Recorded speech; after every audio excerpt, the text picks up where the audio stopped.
Alright mate, Slimade here, and recently I've been thinking about the loot in Minecraft. Now, specifically I was thinking about trail ruin loot, and all them glass panes that nobody actually cares about. Tell me if you actually use them, because I don't think anybody actually uses them.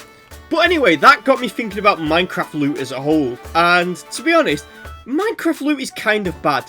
Now, before you get your pitchforks out and decide to impale me, now yeah, this could be on the list of most controversial things Slimade has ever said, but just listen for a second. It's not bad because it's bad, well, sometimes it is, but it's bad because it's not really well balanced. Now, loot in Minecraft is completely random from a set pool, more or less. Now, because of that system that they have in place, it means that regardless of what point of progression that you're actually in, you'll always be getting the same kind of loot. What this means is someone could start a brand new world and they could head to a shipwreck and immediately get lapis and diamonds within the first few minutes of the game.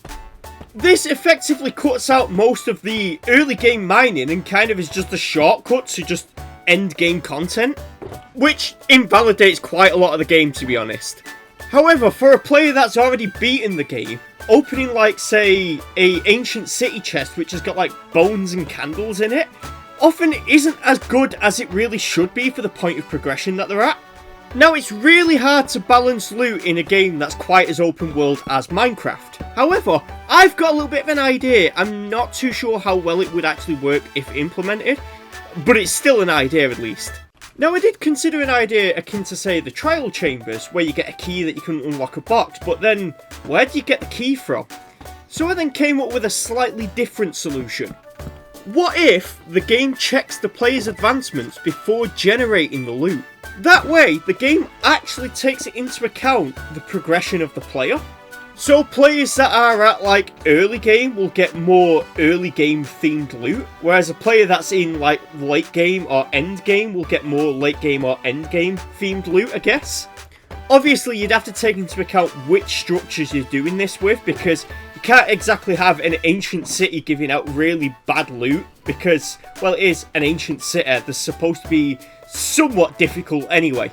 Now, I'm not really a game developer. Now, I wish I was. I did do a little bit in college, but I'm not too knowledgeable about how this would actually be implemented. But I feel like there would be some way to pull it off. I do know that you can probably do something similar with data packs, so it might be possible.